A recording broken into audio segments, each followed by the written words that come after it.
अस्सलाम वालेकुम। Programme night addition में हम आपको खुशामदीद कहते हैं। नाज़रीन, आखिरकार तवील इंतज़ार के बाद, तरलों के बाद, मिन्नतों के बाद, इंतहाई कड़ी शराइत के साथ IMF का जो मुआहदा है, स्टैंड बाय मुआहदा, वो पाकिस्तान के साथ तय पा गया है, जिसमें पाकिस्तान को आइंदा 9 महीनों में मज़ीद $3 अरब जो है ना वो कर्ज़ मिलने जा रहा है। IMF ने मज़ीद $3 अरब मिलते ही पाकिस्तान में दुनिया में जो है IMF कर्ज़ लेने वाला चौथा बड़ा मुल्क बन गया है। इस वक्त पाकिस्तान $7.4 अरब कर्ज़ के साथ 5वें नंबर पर है।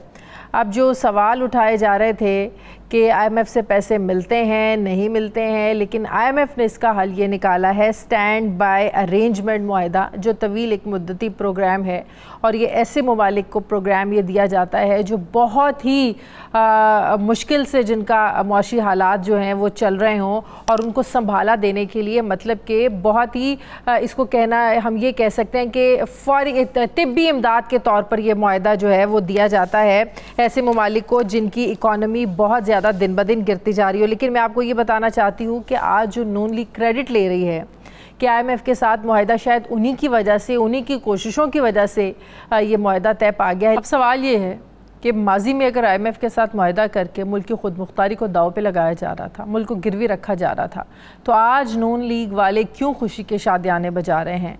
क्या इस वक्ती रिलीफ से पाकिस्तान के जो डिफ़ॉल्ट होने के ख़तरात बताए जा रहे थे, जो इंटरनेशनल रेटिंग एजेंसीज़ पाकिस्तान की मौशी हालत को बड़ा ख़तरनाक करार दे रही थी, इस स्टैंड बाय अरेंजमेंट के बाद पाकिस्तान की जो मौशी हालत है इस पर कितने मुस्बत असरात पड़ेंगे?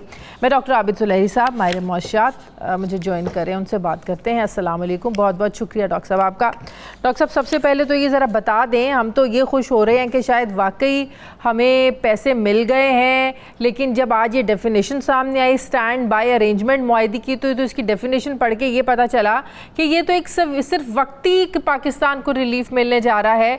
इसके कितने अरसे के बाद हमें जो है वो प्रॉपर एक पूरी जो रकम पाकिस्तान को चाहिए IMF प्रोग्राम की वो मिलेगी, और स्टैंड बाय अरेंजमेंट के तहत ही क्यों पाकिस्तान को पैसे दिए जा रहे हैं? जी शाजी, IMF के मुख्तलिफ वो इंस्ट्रूमेंट होते हैं लोन देने के। चूँकि ये 9 माह का मुआहदा है, तो जो एक मुख्तसर मुद्दत का जो मुआहदा होता है वो स्टैंड बाय एग्रीमेंट कहलाता है। बाकी जो है वो 3 साल या 5 साल वाले जो है वो एक्सटेंडेड फंड फैसिलिटी प्रोग्राम जो है वो होते हैं। तो वो कितनी देर के बाद मिलता है एक्सटेंडेड फंड फैसिलिटी प्रोग्राम? यह पिछला जो हमारा अधूरा खत्म हुआ है 30 जून को, वो एक्सटेंडेड फंड फैसिलिटी प्रोग्राम था, वो 3 साल के लिए था, जो कि पाकिस्तान मुकम्मल नहीं कर सका। तो आप चूँकि सिर्फ 9 महीने का मिला है, ये आपका एक स्टैंड बाय एग्रीमेंट है $3 बिलियन का। ये चैलेंज इसलिए है इसको जो आगे देखना कि वो बोर्ड इसका इंशाल्लाह अप्रूवल तो दे देगा 12 जुलाई को, लेकिन 3 हुकूमतें पोटेंशियली इसको अमल दरामद इस पे कर रही होंगी। 12 अगस्त तक मौजूदा हुकूमत कर रही होगी, फिर अगर केयर टेकर सेटअप आता है तो केयर टेकर गवर्नमेंट इसको रोल आउट करेगी, और उसके बाद अगर वक्त पे इलेक्शन होते हैं और नई हुकूमत आती है तो फिर तीसरे प्राइम मिनिस्टर और तीसरे वजीर खजाना जो है वो इसको रोल आउट करेंगे। तो इसका मतलब ये है कि जो स्टैंड बाय अरेंजमेंट प्रोग्राम है 9 महीनों का, इसमें 3 मुख्तलिफ हुकूमतें मौजूदा, निगरान सेटअप, उसके बाद अगर इलेक्शंस होते हैं जो बात आप कर रहे हैं, इसी तरह अगर 9 महीने पूरे हो जाते हैं तो 9 महीने में अगर स्टैंड बाय हमारा अरेंजमेंट प्रोग्राम ख़त्म हो जाता है तो उसके बाद क्या होगा? उसके बाद फिर जो अगली हुकूमत होगी वो एक तवील मुद्दती IMF का प्रोग्राम जो है वो नेगोशिएट कर रही होगी। हम शुरू से कहते चले और आपके प्रोग्राम में भी 1-2 दफ़ा तज़किरा हुआ था कि पाकिस्तान के लिए plan A, plan B, plan C जो है वो IMF हो या ना हो, वो अपने हाउस इन ऑर्डर करना है। जो पाकिस्तान की मईशत के साथ जुड़ी हुई प्रॉब्लम्स हैं जिनका सबको मालूम है और उसके हल भी सबको मालूम है, खा वो लास्ट में चलने वाले जो वफाकी ये गवर्नमेंट के अदारे हैं, पब्लिक सेक्टर एंटरप्राइजेस, या वो सेक्टर है जो कि टैक्स नेट में नहीं आते, रिटेलर्स हैं, रियल एस्टेट सेक्टर है, ट्रांसपोर्टेशन है, एग्रीकल्चर है। तो जब तक ये चीज़ें एक इकनॉमिक रिफॉर्म नहीं आएंगी तब तक पाकिस्तान IMF में ही रहेगा। ये एक 9 माह का मुआहदा है, उसके बाद 3 साल का मुआहदा आप देख रहे होंगे, और IMF में जाके चूँकि हुकूमत की मजबूरी बन जाता है कि जो कमिटमेंट की है वो उन पे अमल दरामद करे, तो उम्मीद की जाती है कि शायद पीस मील में ये चीज़ें हो सके। लेकिन जो पाकिस्तान का अभी तक रवैया रहा IMF के साथ कि हम एक ट्रांच लेते हैं, उसके बाद हम IMF की तमाम तजावीज़ या जो भी हमने अपनी कमिटमेंट उनके साथ की होती है उनको भूल जाते हैं। तो अगर ये रवैया रहा तो फिर ये पाकिस्तानी मुआशरत को मज़ीद खाई की तरफ धकेलने के मुतरादिफ होगा। अभी वाला जो प्रोग्राम तो इस मुआहदे के लिए है, ये जो हमारा स्टैंड बाय अरेंजमेंट हुआ है इनके साथ, ये पेशगी इकदाम तो हमने जो उठाए हैं, जो टैक्सेस बढ़ाए हैं, जो आपने महंगाई का एक तूफ़ान बर्पा किया पिछले 9 महीनों में जब से डॉक्टर साहब आए, मुझे ये बताइएगा कि अब ये पैसे मिलने के बाद मज़ीद भी कुछ शराइत हैं जिन पर अभी अमल दरामद बाकी है? देखिए, अगर यही मुआहदा जो है हम 9 माह पहले कर लेते तो पाकिस्तान का रुपया भी स्टेबल होता, आज कदरे कम उसकी वैल्यू गिरती। और हम किस जोन में थे डॉक्टर साहब, हम किस जोन में थे इन 9 महीनों में? देखिए, मेरा ख्याल है कि जो फ्लड्स था, फ्लड्स के बाद हुकूमत पाकिस्तान ये ओवर एस्टिमेट कर बैठी थी कि ये जो $10 बिलियन के करीब जनवरी में प्लेजेस आई कि वो शायद सारी आ जाएंगी। अगर वो आ जाती हैं तो IMF की ज़रूरत नहीं रहेगी, या दोस्त ममालिक जो है वो फ्लड ज़दगान की मदद करेंगे डॉलर्स में, तो IMF की ज़रूरत जो है वो नहीं रहेगी। लेकिन हमने देखा कि जिनीवा प्लेजेस भी और दोस्त ममालिक भी सब ने यही कहा कि आप पहले IMF प्रोग्राम में जाइए। IMF प्रोग्राम में जाने का मतलब यह है कि आपकी इकॉनमी जो है वो एक फिस्कल डिसिप्लिन में आ गई। तो अगर आप फिस्कल डिसिप्लिन में होंगे तो तभी ये पॉसिबल होगा कि आपको फर्दर इमदाद दी जा सके। तो पाकिस्तान को मतलब अब IMF का सर्टिफिकेट मिलने के बाद बाकी ममालिक से पैसे मिलना हमारे लिए आसान हो जाएगा? ये काफ़ी आसान हो जाएगा। आप देखेंगे कि वर्ल्ड बैंक की रुकी हुई जो है प्रोग्राम वो आ जाएगा, वर्ल्ड बैंक से तकरीबन $750 मिलियन के करीब आ जाएगा। चाइना का जो है एशिया इंफ्रास्ट्रक्चर डेवलपमेंट बैंक को $250 मिलियन वहाँ से आ जाएगा। जिनेवा प्लेजेस में से कुछ रकम जो है वो आ जाएगी। इसी तरह से सऊदी अरब और UAE की तरफ से रकम आ जाएगी। तो सितंबर तक पाकिस्तान के जो रिजर्व्स हैं वो तकरीबन, अगर हम इस प्रोग्राम पे अमल दरामद करते रहे और इसको हमने दोबारा टॉपल ना किया तो सितंबर के एंड तक पाकिस्तान के रिजर्व $12 से $15 बिलियन तक होने की तवक्को है। गो कि वो सारे उधार के पैसे होंगे, लेकिन कम से कम जो करेंसी पे दबाव था ये कम हो जाएगा। जो हमने अपनी इंपोर्ट जो है उसको बिल्कुल बंद कर दिया था, जिसकी वजह से इंडस्ट्री मफलूज होकर रह गई, वो नहीं होगा। और जो एयरलाइन यहाँ से वाइंड अप करके जाना शुरू हो गई थी, वर्जिन अटलांटिक ने यहाँ से अपना एयरलाइन जो है वो बंद कर दी। बहुत सी मल्टीनेशनल जो हैं उन्होंने अपने काम बंद कर दिए। टेलीकॉम सेक्टर जो है वो अपना 5G पाकिस्तान में नहीं इंट्रोड्यूस करवा रहे थे क्योंकि यहाँ से वो प्रॉफिट रिपेट्रिएट नहीं कर पा रहे थे डॉलर्स में वापस अपने हेडक्वार्टर्स को। तो कम से कम चीजें जो है वो थोड़ी सी नॉर्मल होना चाहिए। अगर इलेक्शन अपने वक्त पर होते हैं तो नई आने वाली हुकूमत प्रोग्राम में कुछ चेंजिंग करने की मजाज होगी? आइडियली उनको नहीं करनी चाहिए। जाहिर है कि हुकूमत है, सॉवरन गवर्नमेंट है, वो कह सकती है कि हमें आपके पैसे नहीं चाहिए। IMF को वो अगर ये कहे कि जी मुझे मजीद ट्रांचेस नहीं चाहिए, मैं मुआहदा तोड़ना चाहती हूँ, तो तोड़ सकते हैं। IMF आपको ज़बरदस्ती तो लोन नहीं देता। तो अगर हुकूमत जो है जो भी आएगी इलेक्शन के बाद, अगर उसमें इकनॉमिक सूझबूझ होगी तो यकीनन इस मुआहदे पे अमल कर रही होगी। अगर उसने पॉपुलिस्ट रवैया अख्तियार किया तो उसका नतीजा ये होगा कि जैसे बाकी बहुत से हमने प्रोग्राम अधूरे छोड़े, ये प्रोग्राम भी अधूरा रह जाएगा। लेकिन उसका खमियाजा जो है वो रुपये की डेप्रिसिएशन की शक्ल में और बैलेंस ऑफ पेमेंट क्राइसिस की शक्ल में बिलाखिर वो अवाम ही को भुगतना होगा। तो ये लेकिन एक बात समझ में नहीं आती है, IMF के प्रोग्राम में जब हम जाते हैं तो ये तो बात तयशुदा बात है कि आपके मुल्क में एक महंगाई का तूफान आता है। दूसरी तरफ हम ये देख रहे थे जो IMF ने जो प्रेस रिलीज जारी की उसमें इस बात पर जोर दिया पाकिस्तान की हुकूमत पर कि आप अपना जो अफरात ज़र है, आप जो महंगाई की शरह है इसको काबू में रखें। तो ये पैरेलल कैसे हो सकता है? आपका प्रोग्राम आता है तो महंगाई का तूफान आ जाता है, तो फिर आप कैसे पाकिस्तान से ये डिमांड कर सकते हैं कि आप अपने अफरात ज़र को काबू में रखें? देखिए, हमारी इकोनॉमी का स्ट्रक्चर ऐसा है कि जब भी IMF के प्रोग्राम में जाते हैं, अब IMF क्या कहता है? IMF कहता है कि आप बिजली जो है वो महंगे दामों पैदा करके उसको सस्ता मत बेचिए। गैस महंगी खरीद के उसको सस्ता मत बेचे, या आप अपनी आमदनी बढ़ाएं ताकि आपके अखराजात बढ़ सके, या फिर अखराजात को कम कर लें।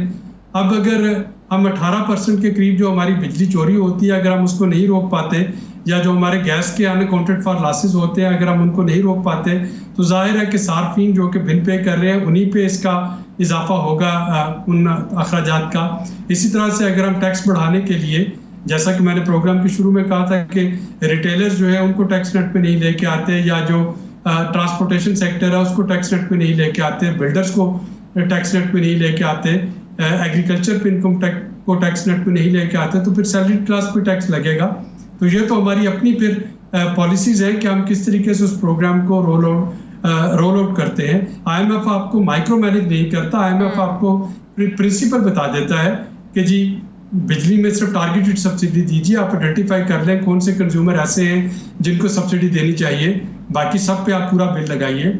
जो आप लैंड क्रूजर और एक मोटरसाइकिल वाला, उसको एक रेट पे पेट्रोल मत दीजिए। अगर कोई 4500 सीसी गाड़ी चला रहा है तो उससे आप महंगा पेट्रोल दीजिए। मोटरसाइकिल वाले को आप जितना मर्जी सब्सिडी दे दें, या रिक्शे वाले को या चिंची वाले को। इसी तरीके से एक V8 अगर कोई डीजल पे चला रहा है और एक जो शाज़ोर है या जो आपकी कमर्शियल ट्रांसपोर्टर है, उन दोनों के लिए डीजल का रेट आप एक ना रखें। तो IMF कहता है कि टारगेटेड सब्सिडी जरूर दें, लेकिन जो हम ब्लैंकेट सब्सिडी देते हैं वो मत दें। तो जब ब्लैंकेट सब्सिडी नहीं देंगे, हम रेट बढ़ा रहे होंगे तो महंगाई बढ़ेगी उससे। बहुत बहुत शुक्रिया डॉक्टर आबिद लहरी साहब, हमारे बात मेरे साथ थे। मुझे ब्रेक लेनी है नाज़रीन, वापस आते हैं एक वक्फे के बाद।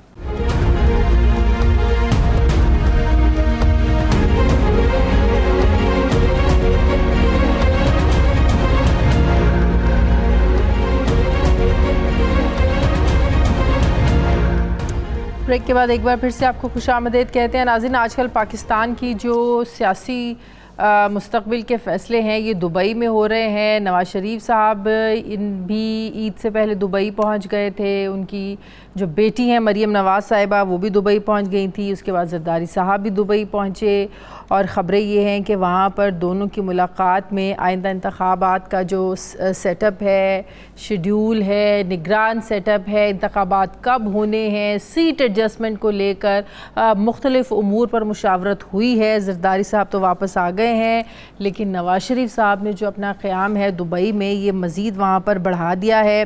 और अब ये भी ख़बरें हैं कि इस्तेहकाम पाकिस्तान पार्टी के रहनुमाओं से भी नवाज़ शरीफ साहब की जो मुलाकातें हैं वो मतवक्के हैं। अब देखना ये है कि जो पाकिस्तान पीपल्स पार्टी वो तो फ़ौरी इंतखाबात की बात करती है, आइन के दायरे अख्तियार में रहते हुए वक्त पर इंतखाबात की बात करती है, लेकिन मुख्तलिफ ज़राए हमें ये बताते हैं कि जो नून लीग है उसके अंदर एक रिफ्ट है इस बात को लेकर कि इंतखाबात को 4-6 महीनों के लिए डिले कर दिया जाए, ताकि जो मुआशी मामलात हैं उस पर थोड़ा सा और उन्हें ग्रिप मिल जाए, ताकि जब को वो इलेक्शन में लोगों से वोट मांगने जाएँ तो अपना एक बयानिया हो बताने के लिए, लोगों को बताने के लिए कोई उनकी कोई परफॉर्मेंस होनी चाहिए। तो ये नून लीग में एक रिफ्ट है। एक हल्का नून लीग का कहता है कि नहीं, हमें टाइम पर इंतखाबात करवा देने चाहिए। अगस्त में जब असम्बलीज डिज़ोल्व होंगी तो नवंबर का पहला दूसरा हफ्ता बनेगा, उसमें इंतखाबात हो जाने चाहिए। लेकिन एक नून लीग का हल्का ये है कि इंतखाबात को 4 से 6 महीनों के लिए हमें डिले करना चाहिए। तो क्या ये वो पॉइंट है जिस पे पाकिस्तान पीपल्स पार्टी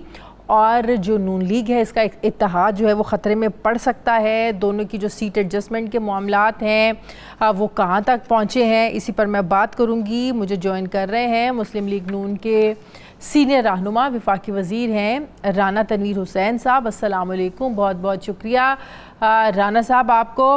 राना साहब, क्या ये बात दुरुस्त है कि जरदारी साहब और नवाज़ शरीफ साहब के दरमियान जो मुलाकात हुई दुबई में, इसमें आम इंतखाबात निगरान सेटअप को लेकर बहुत सारे अहम फैसले हो चुके हैं जो वक्त आने पर अनाउंस किए जाएंगे? शुक्रिया शाजिया। देखिए, जब भी किसी सियासी जमात के सरबराह या उनके अहम लोग मिलते हैं तो सियासी गुफ्तगू ज़रूर होती है। मैं समझता हूँ कि वहाँ पे जो ये मुलाकात है, दो बहुत बड़ी पार्टियों के कायदीन हैं, वो मिले होंगे। तो जो इशू इन हैंड है, जो इमीडिएट इशू हैं, वो तो ये कि इलेक्शन की हम बात करते हैं कि 12 अगस्त को मुद्दत ख़त्म हो जाएगी मौजूदा असम्बली की और हुकूमत की। तो उसके बाद इलेक्शन की बात करते हैं, कि टेक सेटअप की बात होती है, और इंदा आपस की स्ट्रेटजी, क्योंकि हम कोलिशन पार्टनर भी हैं, तो उसमें ज़ाहिरी तौर पे इलेक्शन की लड़ने की भी बात होती है कि किस तरह किस अरेंजमेंट के तहत इलेक्शन किया जाए, अलग अलग लड़ा जाए या कोई सीट की एडजस्टमेंट होनी चाहिए। तो ये इशू तो हैं लेकिन वहाँ पे क्या बात हुई, क्या नहीं हुई और किस तरह के फैसले हुए हैं, वो तो आने वाला वक्त ही बताएगा, लेकिन आपके जरिए लेकिन आपके जराए इतने कमज़ोर तो नहीं हो सकते, सीनियर आप पार्टी के लीडर हैं, क्या आपको कुछ पता ही ना चला हो कि दुबई में मुलाकात में तय क्या पाए? अब इतने कमज़ोर तो जराए नहीं है राना साहब आपके। नहीं, मैं समझता हूँ कि ऐसी कोई बात नहीं, मैंने तो इतना पूछा भी नहीं है कि इंटरेस्ट नहीं है आपको, आपके पार्टी के लीडर की मुलाकातें हो रही हैं। वो पार्टी में जब मीटिंग होगी पार्टी की, हमारे अपनी पार्टी के अंदर, तो वहाँ पे ये चीज़ें डिस्कस हो जाएंगी कि क्या एजेंडा था, क्या इशू और क्या फैसले हुए हैं या क्या होने चाहिए। तो वो तो मैं समझता हूँ एक निज़ाम है, फिर वहाँ पे क्या फैसला हुआ है ये तो मुझे ओवरऑल नून लीग में क्या ये राय है इस हवाले से, इंतखाबात को लेकर क्या वाकई कोई डिवीजन है कि एक हल्का चाहता है कि नवंबर में जो एक आपका मुद्दत पूरी हो रही है, असम्बलियाँ रिजॉल्व होने के बाद, निगरान सेटअप का वक्त पूरा होने के बाद आपको इंतखाबात की तरफ जाना चाहिए, लेकिन दूसरा हल्का ये कहता है कि नहीं, ज़रा निगरान सेटअप को आप ज़रा प्रोलॉन्ग करें, हमें और थोड़ा सा मौका मिलना चाहिए ताकि जब इलेक्शन में लोगों से वोट मांगने जाए उनके हल्कों में तो कोई कुछ तो बताने को हो परफॉर्मेंस हमारे पास। Is it true? नहीं, मेरा ख्याल है कि मेजॉरिटी है, या मुझे नहीं पता कि दूसरा पॉइंट ऑफ व्यू क्या है। हम तो यही चाहते हैं कि इलेक्शन टाइम पे हो, क्योंकि हमारा जो आपको पता है जब सूबाई असम्बलियाँ डिज़ोल्व की गई, जो कि हमारे नज़दीक इंतहाई एक साजिश थी और उसके तहत ये सारा कुछ किया गया कि बहुत ही ज़्यादा डिस्टेबलाइज किया गया पॉलिटिकल सिस्टम को, निज़ाम को। तो उसमें हम कहते थे नहीं, इलेक्शन जो है असम्बलियाँ मुद्दत पूरी करें, हुकूमतें चेंज होती रहती हैं, तो वो 5-6 साल का टाइम पूरा होना चाहिए। तो असम्बली की मुद्दत आपने भी कौन सा को तहरीक इंसाफ को भी आप लोगों ने कौन सा उनकी मुद्दत पूरी करने दी? आप उनको मुद्दत पूरी करने देते तो सारा सिस्टम चलता रहता। शुरुआत तो आप लोगों ने की ना तहरीक अदम एतमाद लाकर। अगर आप लोगों ने कोई गैर आइनी काम नहीं किया तो तहरीक इंसाफ ने भी असम्बलीज को डिसॉल्व करके कौन सा गैर आइनी काम किया? राना साहब नहीं, देखिए, आप जो बात करते हैं ना कि उसको मुद्दत पूरी नहीं करने दी, आपने शायद मेरी बात नहीं सुनी। अगर सुन लेती तो शायद आप ये जो सवाल ना करती। मैंने कहा कि असम्बली की मुद्दत पूरी होनी चाहिए, हुकूमतें चेंज होती रहती हैं, और अगर वो आइन के किसी भी तरीके से हुकूमत चेंज हो आइनी तरीके से, तो उसमें बिल्कुल वो होनी चाहिए और होती हैं। तो जो मुद्दत पूरी करने की बात मैं करता हूँ वो ये है कि 5 साल असम्बली मुद्दत पूरी करे। हाँ, अगर असम्बलियों के साथ साथ अगर हुकूमतों की भी मुद्दत पूरी हो जाए, जो गिले हमेशा नून लीग को रहे हैं, ये तो जनाब आप लोगों के माजी के अपने गिले रहे हैं।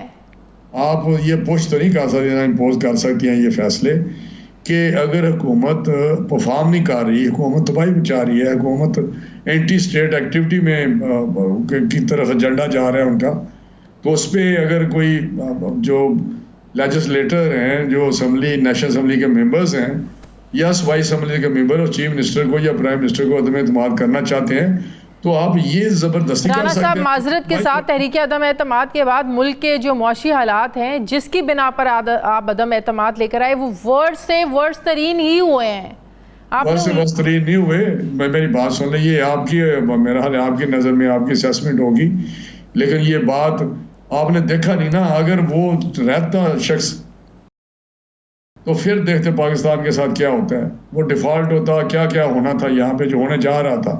तो आप ये बात ना करें अब, क्योंकि उसको संभालें, इसमें कोई शक नहीं कि उसने निकलने के बाद भी उसका तो अपना बयान था, मैं ख़तरनाक हो जाऊँगा अगर मुझे निकाला गया, तो वो ख़तरनाक हुआ और उसने पाकिस्तान के निज़ाम को तहस नहस किया। उसने इकनॉमिकली और ज़्यादा ख़राबी पैदा करने की कोशिश की। उसने IMF को लेटर लिखे कि जी आप मत ये प्रोग्राम करें। उसने पॉलिटिकल इंस्टेबिलिटी लाया। तो ये चीज़ें सारी आप देखें, इसको आप इसका अहाता किया करें कि जब से वो निकला है गवर्नमेंट से, उसने क्या कुछ पाकिस्तान के खिलवाड़ नहीं किया, निज़ाम के साथ, जमहूरी निज़ाम के साथ क्या कुछ नहीं उसने किया। उसने रिज़ाइन किए वहाँ से। ये कौन सा तरीका है कि वहाँ से आप सारे बंदे आपने रिज़ाइन कर दें क्योंकि मुझे निकाल दिया गया है? ये कौन सा तरीका है कि फिर अदालतों में पहुँच जाए दूसरे दिन के हमारे रिज़ाइन वापस कराएं? ये कौन सा तरीका है 4 महीने पहले सूबाई असम्बलियाँ को आप ख़त्म कर दें?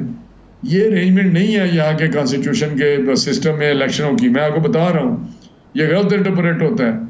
वहाँ पे यही है कि एक दिन इलेक्शन होंगे और केयर टेकर्स होंगे, ताकि फेयर एंड फ्री इलेक्शन का जो कंसेप्ट है, इसीलिए केयर टेकर है। वरना दुनिया के 90% मुल्कों में तो केयर टेकर नहीं आते।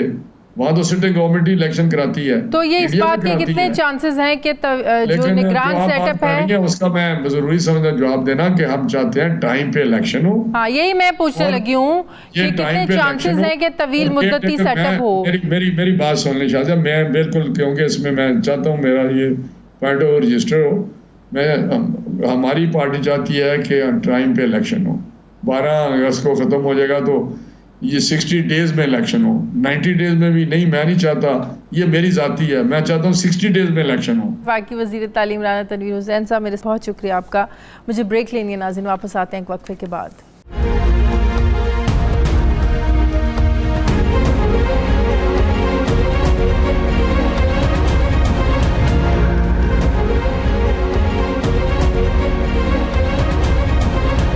ब्रेक के बाद एक बार फिर से आपको खुशामदीद कहते हैं। इस्तेहकाम पाकिस्तान पार्टी के रहनुमा फ़याज़ुल हसन चौहान साहब मुझे ज्वाइन कर रहे हैं। अस्सलाम वालेकुम, बहुत बहुत शुक्रिया फ़याज़ुल हसन चौहान साहब आपका। फ़याज़ साहब, जहाँ पर दुबई में नवाज़ शरीफ साहब की पीपल्स पार्टी की क़यादत की जरदारी साहब की मुलाकातें हुई हैं एक दूसरे के साथ, वहीं पर इस्तेहकाम पाकिस्तान पार्टी के भी लीडर्स की मुलाकातें हुई हैं। दुबई में मौजूद थे अलीम खान साहब।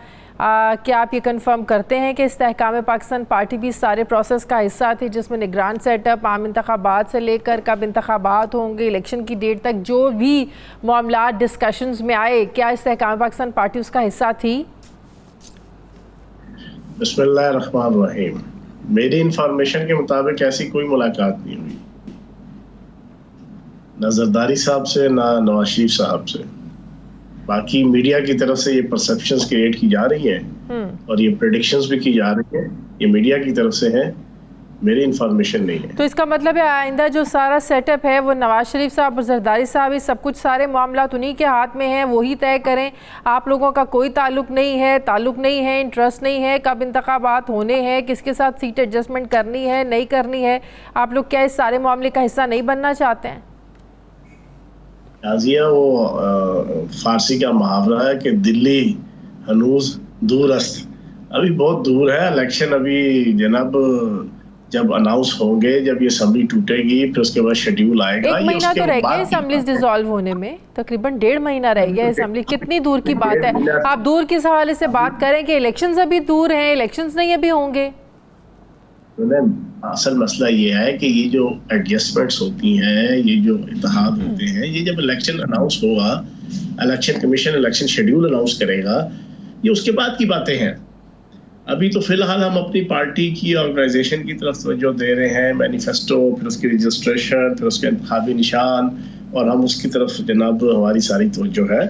बाकी ये नहीं है कि हम इलेक्शन होगा तो हम ये कहें कि हमने किसी पार्टी के साथ भी जनाब लोकल लेवल पे भी एडजस्टमेंट हो सकती है, लोकल लेवल पे मुख्तलिफ किस्म की पॉलिटिकल अरेंजमेंट्स हो सकती हैं, डिस्ट्रिक्ट लेवल पे, डिवीजन लेवल पे, सिटी लेवल पे।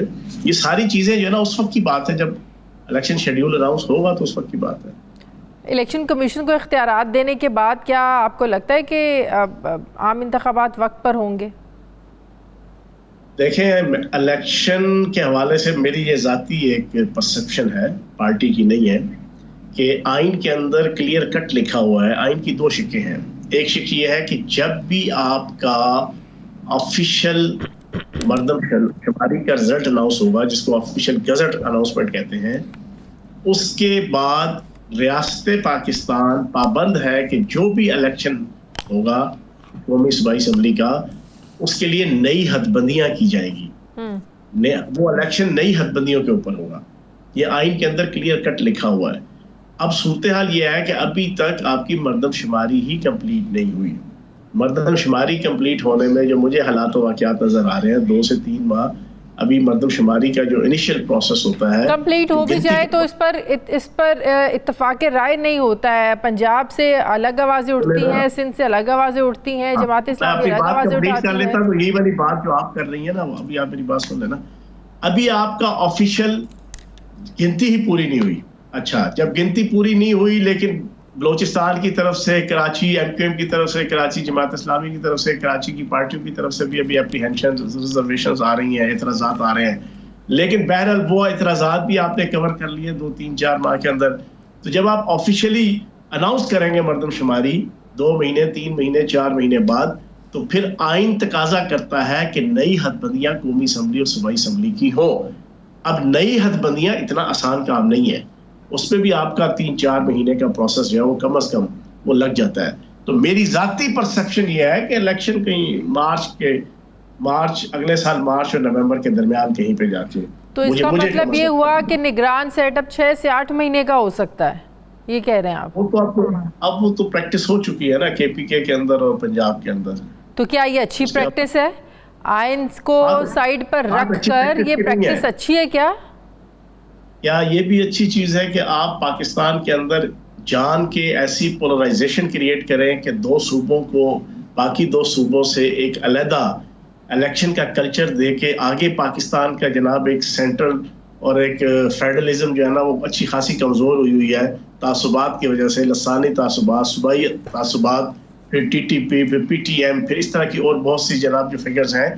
आप दो सूबों को अलहदा और दो सूबों को अलहदा एक अलहदा से कल्चर डिफाइन करना चाहते थे कि और फिर उसके बाद वो एक बीज आप लगा देते और फिर उसमें से आस्ता आस्ता 5-6 वो कोई आइन से हटकर तो आइन से मुतसादिम तो काम नहीं था ना। आइन इजाजत देता है, क्या आइन इजाजत नहीं देता असेंबलीज को डिसॉल्व करने की? आइन से मुतसादिम तो कोई काम नहीं किया था तहरीक इंसाफ ने। जब असेंबली डिसॉल्व हुई तो आप इसका हिस्सा थे ना उस वक्त। अब वो सारे पछता भी रहे हैं ना। अब वो उसके इर्द गिर्द के जो पार्टी चेयरमैन खुद भी और पार्टी चेयरमैन के दाएं बाएं ऊपर नीचे जितने लोग थे जो इस वक्त उसके एडवोकेट थे, हम तो उस वक्त भी एडवोकेट नहीं थे कि असम्बलियां तोड़ी जाए या असम्बलियों से रिजाइन किया जाए, लेकिन जो थे वो आज ओपनली कहते हैं कि गलत फैसला था। आपको किसने कहा कि पार्टी चेयरमैन पछता रहे हैं? पार्टी चेयरमैन के साथ जो दाएं बाएं ऊपर नीचे जितने लोग थे और बाकी हम भी पॉलिटिक्स में बैठे हुए हैं ना, राब्ते तो होते हैं ना लोगों से, पुरानी पार्टी के जितने लोग हैं, फिर हम भी अल्लाह पाक का करम है जिस तरह आप लोग बाखबर होते हैं, हम भी पिंडी के सियासतदान है ना कुछ खबर तो होती है। आजकल तो वैसे भी मीडिया का दौर है, फौरन हर एक को जना वो खबर हर चीज की हो जाया करती है। तो ये जो दो सूबों में एक इलेक्शन उससे जो मुल्क की वहदानियत को कह लो या असास को कह लो या उसकी मुल्क की जनाब एक सर्वाइवल को कह लो, उसको भी जो डैमेजेस पहुंच रहे थे वो भी। तो फिर तो परवेज इलाही की सियासत को सलाम पेश करना चाहिए जो इन सब हालात को भांप रहे थे और वो कह रहे थे कि अपने हाथ में कुछ रहने दें, आप असेंबली को डिसॉल्व ना करें। और पार्टी चेयरमैन को वो समझाने की कोशिश कर रहे थे लेकिन वो नहीं समझे। फिर तो ये हमें जी आप 100% दुरुस्त कह रही हैं। चौधरी परवेज इलाही साहब ने 100% अपना किरदार अदा किया। बाकी तो MPAs, MNAs, मिनिस्टर्स वो तो जुज़्व ला हासिल थे ना उस पार्टी में, वो तो वहाँ तो फर्द वाहिद की सारी हुक्मरानी थी और फर्द वाहिद के सारे फैसले थे। लेकिन चौधरी परवेज इलाही साहब ने अपना भरपूर किरदार अदा किया समझाने के लिए कि भाई मुल्क के लिए भी नुकसानदेह है, पाकिस्तान की जो एक वफाकी इकाई है उसके हवाले से भी नुकसानदेह है और पार्टी के लिए भी नुकसानदेह है। तो बड़ा समझाया पर नहीं समझ आ रही थी। वो कुछ एजेंडे थे, कुछ बैरूनी, कुछ अंदरूनी लोग थे, कुछ बैरूनी लोग थे, चीजें चला रहे थे, उनके अपने अपने एजेंडे थे। क्या तहरीक इंसाफ से कुछ और लोग भी क्यू में लगे हुए इस्तेहकाम पाकिस्तान पार्टी को ज्वाइन करने के लिए? अब ईद गुजर गई है, इंशाल्लाह अगले 2-2.5 महीने के अंदर जितने सोशल मीडिया के सरसदके बादल छाए हुए हैं ना पाकिस्तान की सियासत पे और लोगों को चीजें समझ नहीं आ रही, कुछ तो आधी से ज्यादा समझ आ गई। DG ISPR की प्रेस कॉन्फ्रेंस के बाद लोग गलतफहमी का शिकार हो गए थे, चीजें सॉर्ट आउट हो गई, चीजें काम डाउन हो गई, चीजें ठंडी हो गई। फिर वो सोशल मीडिया के जरिए से वो PTI की जितनी सोशल मीडिया टीम अमेरिका बैठी हुई है वो बड़े खूबसूरती और बड़ी चलाकी और मक्कारी और अय्यारी से सारा दिन पाकिस्तान की पब्लिक को ट्विटर फेसबुक के जरिए से जनाब उनकी ब्रेन वॉशिंग हो रही थी कि हाँ जी बस सारे मामला सॉर्ट आउट हो गए हैं, आर्मी चीफ से मामला तय हो गए, ISI चीफ से मामला तय हो गए, एस्टेब्लिशमेंट से चीजें सॉर्ट आउट हो गई, पार्टी पर से इक़्तिदार आ रही है, पार्टी के चेयरमैन वजीर आजम बन रहा है। एक अजीब किस्म का आज तक ये चीजें चल रही हैं, लेकिन बहुत ज्यादा वो पिछले 1.5 महीने में वो चीजें हाइप मिली थी। लेकिन DG ISPR की प्रेस कॉन्फ्रेंस के बाद मैं समझता हूँ कि 80% तो वो बादल छट गए, सस्पिशियसनेस के और एम्बिगुअसनेस के वो बादल छट गए हैं, लोगों को क्लियर हो गया है और अदारे ने मैसेज दे दिया कि हम अगर अपने फुल जनरल के दामाद और बीवी, हम अगर अपने लेफ्टिनेंट जनरल, अपने 3 मेजर जनरल और अपने 7 ब्रिगेडियर्स को स्पेयर नहीं कर सकते, नहीं किया हमने, तो फिर बाकी कौन किस खेत की मूली है। अगर उन्होंने 9 मई के हवाले से दहशतगर्दी के अंदर इन्वॉल्व हुए हैं तो उनको बकदर जुस्सा जना हिस्सा बकदर जुस्सा कमा हक को उनको जनाब उसको सजा भी मिलेगी, जजा भी मिलेगी। बहुत बहुत शुक्रिया। इस्तेहकाम पाकिस्तान पार्टी का फयाजुल हसन चौहान साहब मेरे साथ थे। मुझे ब्रेक लेनी है नाज़रीन, वापस आते हैं वक्फे के बाद।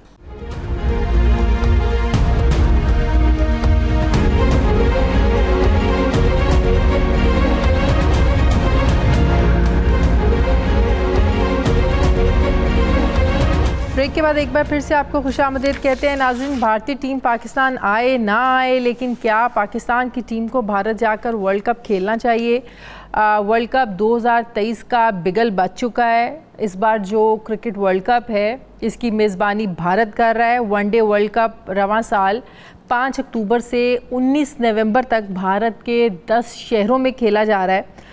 वर्ल्ड कप शुरू होने में 3 महीने रह गए हैं, लेकिन अभी तक ये फैसला नहीं हो सका है कि पाकिस्तान ने भारत जाकर क्रिकेट खेलनी है नहीं खेलनी है। पीसीबी भी इस हवाले से हुकूमत से मुशावरत में है, मुशावरत का अमल मुकम्मल नहीं हुआ है।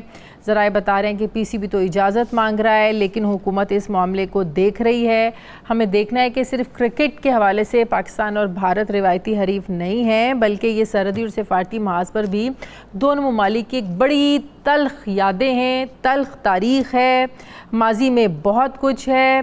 भारत की इंतहा पसंदी की वजह से भी जो क्रिकेट जैसा ज़बरदस्त खेल है, जो पाकिस्तान और इंडिया के मैचेस सिर्फ पाकिस्तान और इंडिया में नहीं बल्कि पूरी दुनिया में इतने मकबूल हैं, सिर्फ भारत की सियासत की वजह से ही ये क्रिकेट भी हमारी ख़राब हुई। 2006 के बाद से भारतीय टीम पाकिस्तान नहीं आई। फिर हम सबको याद है कि जो 2009 में श्रीलंकन टीम पर पाकिस्तान में हमला हुआ था, इतनी पॉलिटिक्स खेली थी भारत ने। आईसीसी को बार बार पाकिस्तान के हवाले से नेगेटिव प्रोपेगेट किया जाता रहा भारत की तरफ से, और इंटरनेशनल टीम्स को ये कहा जाता रहा कि पाकिस्तान के दौरे ना किए जाएं।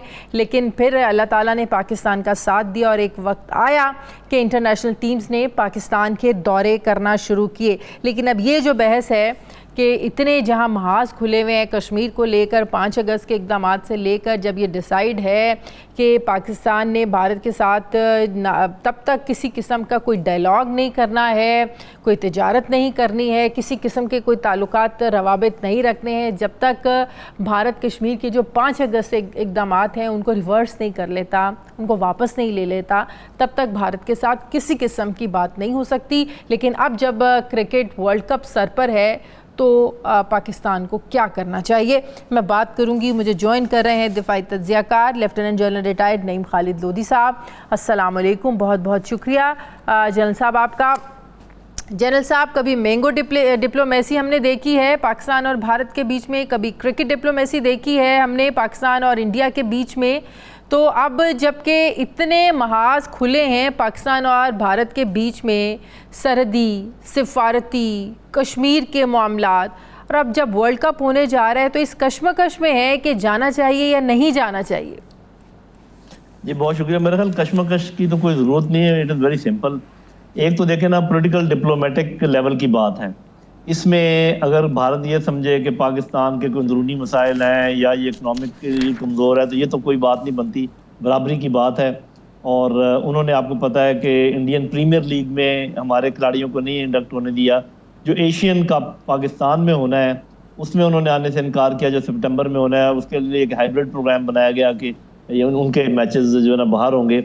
उसके अलावा ये अभी आईसीसी का इंटरनेशनल मैच है जो भारत में सारे होने हैं, और फिर उसके बाद 2025 में चैम्पियंस ट्रॉफी होनी है जो कि पाकिस्तान में शायद हो।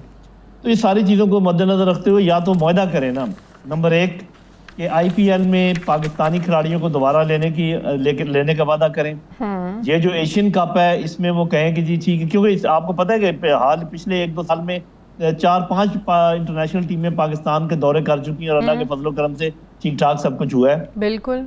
एशियन कप में वो कहें कि जी हम पाकिस्तान में आते हैं, और फिर जब चैंपियन ट्रॉफी में भी कहें तो हम भी हिंदुस्तान चले जाते हैं। लेकिन इसमें और चीज़ें भी हैं जिसमें फाइनेंशियल इम्पैक्ट है, वो साफ ज़रा जो लोग इसे डील कर रहे हैं वो जानते हैं। फिर खेल के सिलसिले में भी है।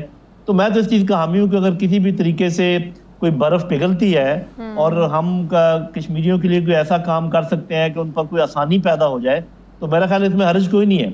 लेकिन ये नहीं हो कश्मीरियों सकता के लिए कि आसानी 5 अगस्त के इक़दामात वापस लेके अगर होनी है तो क्या इस चीज़ को वर्ल्ड कप के मैचेस से जोड़ना चाहिए कि पाकिस्तान तभी खेलने जाएगा? मेरे ख्याल में ऐसे नहीं जोड़ना चाहिए, लेकिन इतना ज़रूर जोड़ना चाहिए कि उस पर बातचीत भी होनी चाहिए।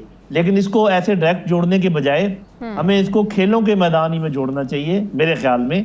आप कहें जी आप IPL में हमारे लोगों को डालें, आप एशियन कप पाकिस्तान में आए, हम इंटरनेशनल ये क्रिकेट इंडिया में खेलते हैं और आप वादा करें कि आप चैंपियन ट्रॉफी के लिए पाकिस्तान आएंगे, बात खत्म। तो ये डायरेक्ट पाकिस्तान को डील करना है भारत के साथ, मुज़ाकरात आप हमारे साथ करें, ये चीज़ें ऐड करें, या हमें ICC को बीच में डाल के ये सारे मामला तय करने? जी ICC को अंदर होना चाहिए। ICC को हमें ये बिल्कुल शिकायत करनी चाहिए कि जब वो पाकिस्तान में खेलने को तैयार नहीं है, जब वो हमारे खिलाड़ियों को IPL में लेने को तैयार नहीं है, चैंपियन ट्रॉफी के लिए आप उनसे कोई अंडरटेकिंग अगर नहीं लेते, तो क्या ये सिर्फ हमें वन वे ट्रैफिक है कि हमने ही जाके हर बात उनकी माननी है?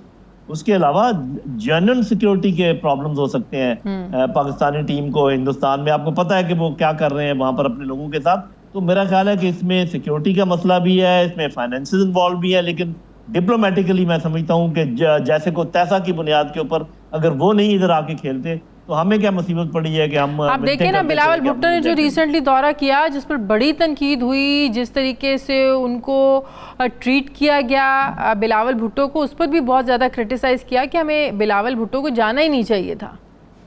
जी किसी लोअर लेवल को भेज सकते थे, इसमें कोई शक नहीं। गो के अल्टीमेटली सुबकी तो उनकी अपनी हुई। हाँ। आपने देखा होगा क्योंकि जिस किस्म की लैंग्वेज उन्होंने इस्तेमाल की, सारी दुनिया ने कहा कि ये नॉन डिप्लोमेटिक है और उन्हीं को इसका खमियाजा भुगतना पड़ा। लेकिन एहतियात ज़रूरी है, तो मुल्कों को अपनी इज्जत का ख्याल खुद रखना पड़ता है और इसमें भी मेरा ख्याल है कि हमारी इज्जत इन्वॉल्व है और हम खुदा ना खास्ता इतने गए गुजरे नहीं है, इतने भी डूबे नहीं है। ठीक है, बहुत हमारे हालात ख़राब हैं, वो हमारे अंदरूनी मामलात हैं, उसका हिंदुस्तान से क्या ताल्लुक है? बस सीधी सीधी बात है, अगर वो टीम नहीं भेजते हम नहीं भेजेंगे, अगर वो पाकिस्तान में नहीं खेलते हम हिंदुस्तान में नहीं खेलेंगे।